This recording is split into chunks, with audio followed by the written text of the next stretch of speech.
رب اشرح لي صدري ويسر لي أمري واحلل عقدة من لساني يفقه قولي. Assalamu alaikum wa rahmatullahi wa barakatuh. Very warm welcome to all my brothers and sisters who are watching this video. Welcome to the third session of Islamic Forums. Today we're going to discuss something really important. Today we're going to talk about the fifth pillar of Islam, Hajj. Now Hajj is the fifth pillar of Islam, and without this pillar, Islamic structure and basis tends to be incomplete and unacceptable. It became obligatory in 9th AH and is performed during the dates of 8th to 13th, the month of Zil-Hajj. It is performed inside Hudud al-Haram, the premises of Haram, which were specified by the Holy Prophet, peace be upon him, himself. In 9th AH, Prophet, peace be upon him, chose Abu Bakr radiallahu ta'ala to lead the pilgrims being Amir Hajj. Then in 10 AH, the Prophet, peace be upon him, himself he himself led the pilgrims, who were about a total of 124,000, and performed the only one pilgrimage of his life. When talking about the method of Hajj, the first thing we need to consider is the dress code. Pilgrims are required to wear ihram. For men, it consists of two white sheets, one for the lower body beneath the navel, and the second for the upper body, up and the left shoulder as well. For women, it consists of their regular clothes. However, those clothes must be satisfying the requirements for covering their body, the satar. But no clothes should be touching their faces. In this way, there is a 23-kilometer radius from Kaaba on which a boundary is situated. That is known as the premises of Kaaba, and pillars are erected that mark these boundaries, and pilgrims should be wearing ihram before entering this boundary. They may then perform tawaf-e-qudum, which is a sunnah.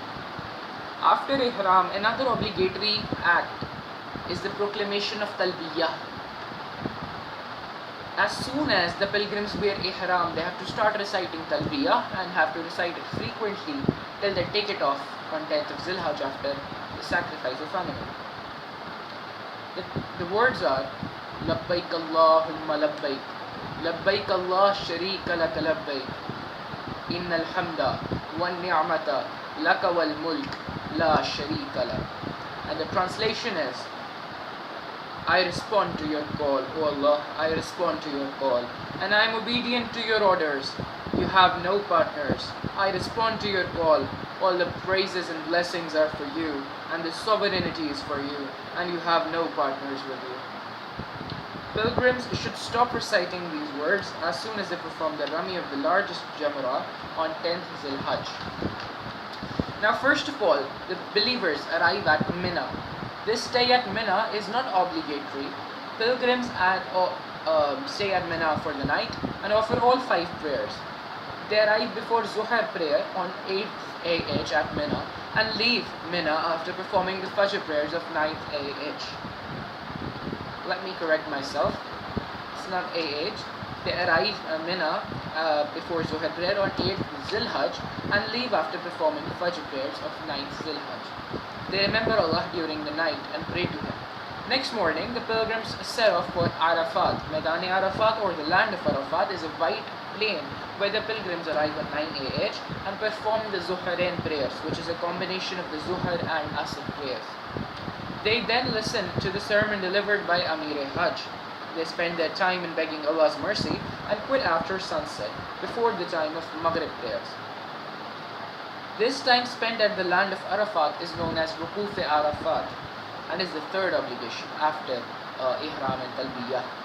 Then the pilgrims reach Muzdalifah by the time the date changes to 10th Zil-Hajj, after sunset. You know the date changes after sunset. They offer Maghriban prayers, that is a combination of Maghrib and Isha prayers. Then they collect 49 pebbles from the land of Muzdalifah. They can collect more than 49 pebbles, but at least 49 pebbles from the land of Muzdalifah. They spend the night in Allah's remembrance, and this night is one of the 5 most blessed nights of the year. This stay at Muzdalifah is second obligatory, wajib. The pilgrims offer Fajr prayers and then move to Mina to put their luggage and freshen up a bit. Then they arrive at Jamaratul Ula, Kubra or Aqaba. Now the place where these Jamarat are actually those pillars that mark where Satan was standing while he was talking to Abraham, while he was taking his son Ismail to offer his sacrifice. And the pilgrims, these are 3 towers where the pilgrims threw stones towards it, and it's considered that these stones actually hit Satan and he feels the pain. So the largest Jamarat is known as Jamaratul Ula, Kubra or Sughra, Ula, Kubra or Aqaba. The medium one is known as Jamaratul Wusqa, and the smallest one is known as Jamaratul Sughra. So then they go to the largest one and perform Rami. They throw 7 pebbles to it. How do they throw that 7 pebbles? They hold each pebble between the index finger and the thumb, and they throw it towards the Jamarat while saying Bismillahi Allahu Akbar. And this is how they throw each of the 7 pebbles. After they stone the largest Jamarat, they proceed back to Mina. There they perform the rituals of sacrifice of an animal, which can be a goat, cow, camel, bull or buffalo. It is slaughtered in the memory of Ibrahim alayhi salam. Sunnah, of course, you guys know that. After the animal has been sacrificed, it is the turn of Halq, Ras and Qasr.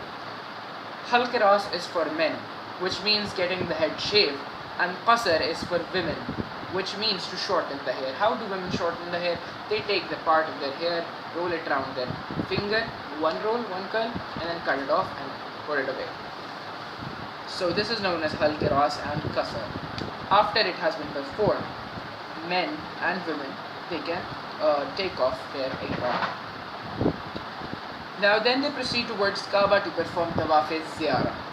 It is the 4th obligation of Hajj after Ihram, Talbiyah, Waquf Arafat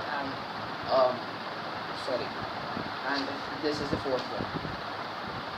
It is 4th obligation of Hajj, and it is performed by moving anti-clockwise around Kaaba. Now it's up to you to figure out if the clock moves like this, you have to move like this, and if the clock moves like this, you have to move like this. Anyways, it takes 7 rounds, and these 7 rounds are called circumambulations. The pilgrims start by kissing the black stone, the sacred black stone, Hajr Aswad, or if it is not near, they can stand, because I already told you there's a lot of people, so you can stand a little far, and then you can raise your hands like this towards and salute it. And then you should start your circumambulations, and after each circumambulation, when you reach that point again, you have to raise your hands towards the sacred black stone and salute it. After performing Tawaf Ziyarah, pilgrims move towards the hill of Safa and Marwa to perform Sa'i. Start has to be taken from Safa and end at Marwa. It is the Sunnah of Hazrat Hajra alayhi salam, who ran between these hills to find water for her thirsty son Ismail alayhi salam. After performing Sa'i, pilgrims go take a drink of Abe Zamzam, that is the water of Zamzam. Then the pilgrims offer Nawafil at the station of Abraham. There is a stone on which Abraham, peace be upon him, stood while he was constructing the Kaaba, and has got the footprint of Ibrahim alayhi salam. So they perform 2 rakat nafil over there, and then they go back to Mina and take rest because they're quite tired after the stay. So next day they wake up and they move to the Jamarat to perform Rami once again, and this time they start the Rami from the medium Jamarat, Jamaratul Wusqa, then the smaller one, Jamaratul Sughra, and then the larger one, Jamaratul Kubra. Having thrown 7 pebbles each by holding it in a bit between index and finger and thumb, and Bismillahi Allahu Akbar, and there it goes. The pebble needs not to be exactly touching the jamarat, it has to go in its direction because it's your intention that